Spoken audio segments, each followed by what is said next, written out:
Manoj ji, red corner notice को मैं आपसे समझना चाहूंगा। ये सभी को पता है कि भारत के संरक्षण में इस वक्त बांग्लादेश की पूर्व प्रधानमंत्री शेख हसीना है।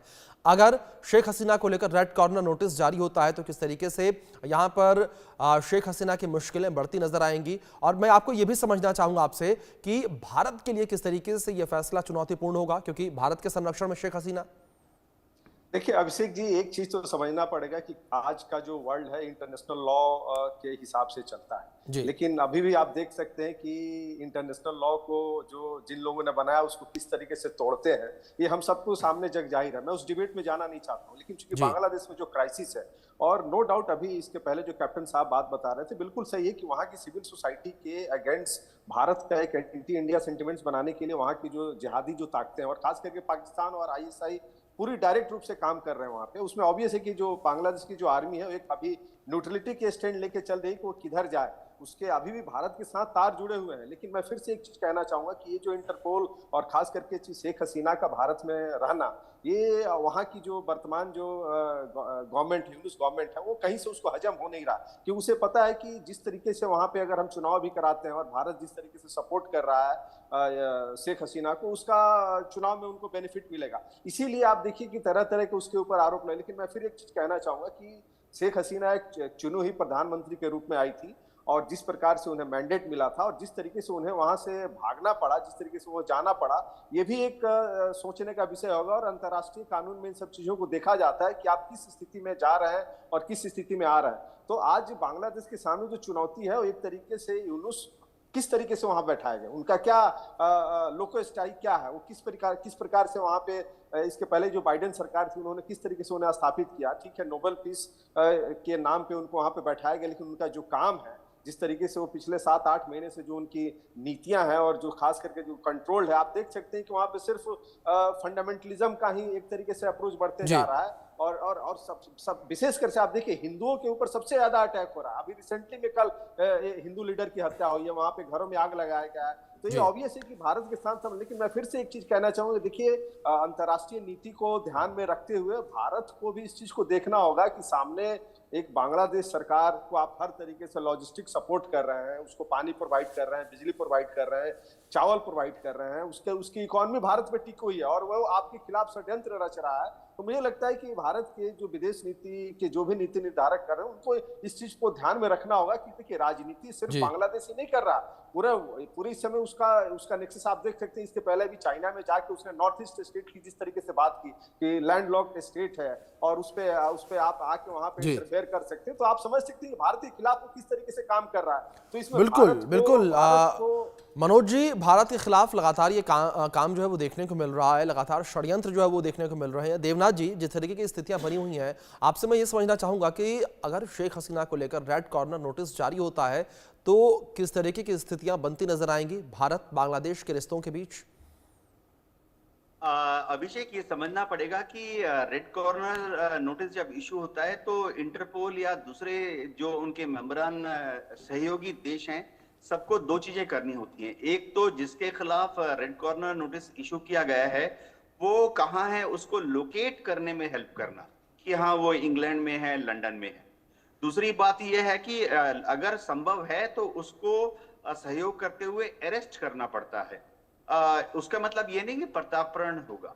अब ये जो है ये एक पॉलिटिकल गिमिक है। बांग्लादेश जानता है कि शेख हसीना तो भारत में ही है, तो इंटरनेशनल रेड कॉर्नर नोटिस का कोई मतलब ही नहीं बनता शेख हसीना के खिलाफ जो जी। इशू किया गया है।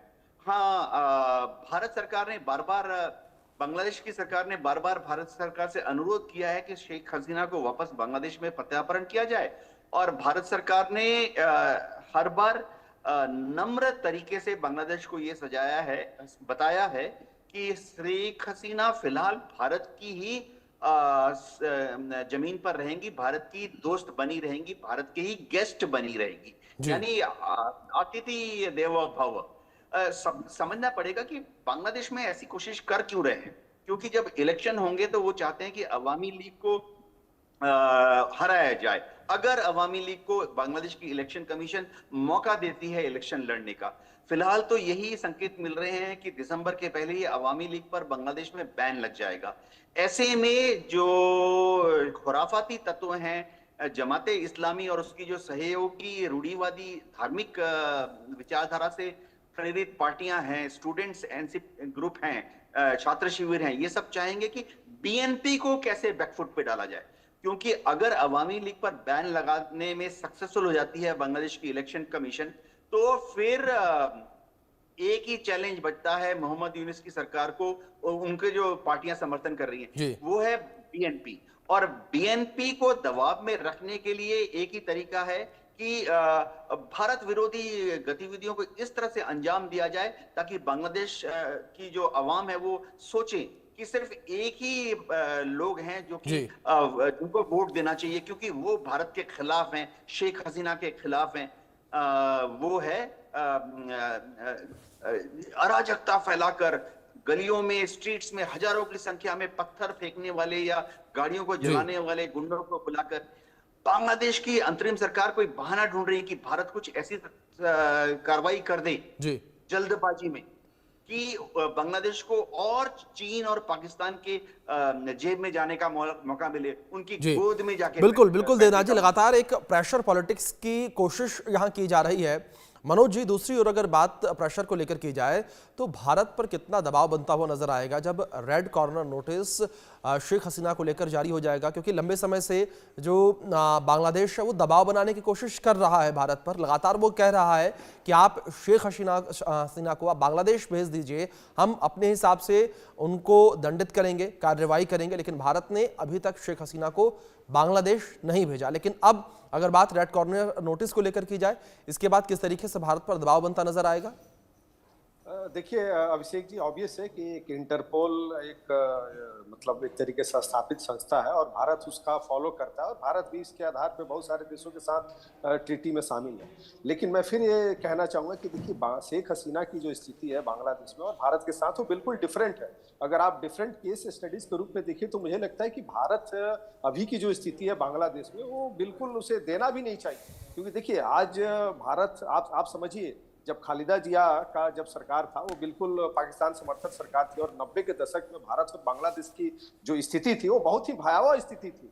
और उसको 90 के बाद से लेकर 2024 तक शेख हसीना ने जिस तरीके से भारत और बांग्लादेश के बीच में शांति समझौता किया, और चाहे अर्थव्यवस्था के नाम पे, वहाँ के सिविलियन कल्चरल एक्सचेंज के नाम पे, और तो आप उसको देख सकते हैं कि आज बांग्लादेश की अर्थव्यवस्था और जीडीपी पे उसका ग्रोथ हो रहा था। और मुझे लगता है कि भारत को कहीं से भी बिल्कुल उस अंतर्राष्ट्रीय प्रेशर में नहीं आना चाहिए।